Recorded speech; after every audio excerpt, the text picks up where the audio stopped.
부디의 야매조역 태화형 각 효의 변화. 첫 번째 효는 양입니다.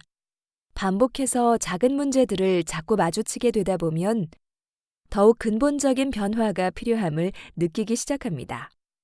그렇지만 문제의 본질을 꿰뚫어보고 전체 구조를 변경하는 것은 단순한 의지만으로 이룰 수 있는 것이 아닙니다. 지금 내가 행동을 해야 하는지 아닌지 망설여진다면 섣불리 움직여서 일을 망치기보다는 조금 더 많은 정보를 수집해서 더욱 안정적인 기반 위에서 움직이는 것은 어떨지 생각해 보았으면 합니다. 두 번째 효는 음입니다. 철저한 준비 과정을 통해서 문제점을 해결할 수 있는 기틀을 잡았습니다. 그렇다면 이제 우리가 이러한 일을 해결할 수 있는 충분한 힘을 가졌는지 다시 한번 더 돌아보아야 합니다. 변화는 일단 시작되고 나면 완성되기까지 멈출 수 없습니다. 따라서 우리가 가야 할 길과 그 길을 걷는 데 필요한 것이 무엇인지를 명확하게 설정하고 다시 한번 점검해 보아야 합니다. 세 번째는 양의 효입니다. 근본적인 변화라는 것은 우리 혼자만이 관련된 일이 아닌 경우가 많습니다. 가장 바닥에 깔린 기반에 아무리 작은 변화가 일어나도 그 위에 있는 모든 사람에게 영향을 주게 마련입니다. 따라서 실제로 행동하기 전에 관련된 많은 사람의 공감과 믿음을 얻어야 합니다.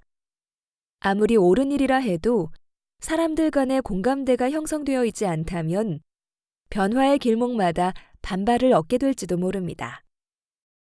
이제 위쪽으로 올라온 네 번째 효는 계속해서 양입니다. 드디어 새롭게 구조를 뜯어고치기 시작합니다. 한번 움직이기 시작한 수레바퀴는 멈출 수가 없습니다. 일단 손을 대었다면 우리가 지금까지 계획하고 준비하고 공유했던 모든 과정에 믿음을 가지고 더욱 자신감 있게 앞으로 나아가야 할 것입니다.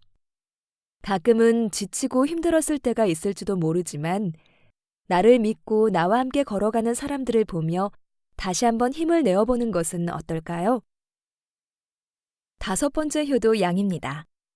팔팔 끓는 물그릇의 한가운데 변화의 정점에 놓여 있는 괴입니다.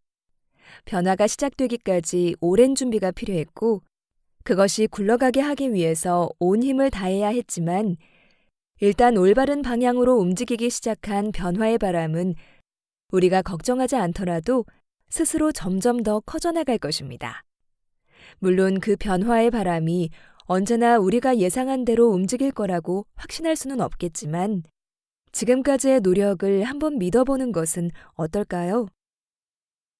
마지막 위치는 음의 효로 마무리됩니다. 택화혁의 괴가 나타내는 변화라는 것은 단순히 옷을 갈아입고 새롭게 화장을 하는 것이 아닙니다.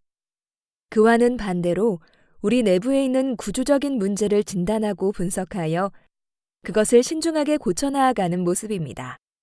변화된 모습을 보여주는 것에만 너무 집착하여 본질이 아닌 겉모습에만 집중하고 있는 것은 아닌지 한 번쯤 되돌아보는 것은 어떨까요?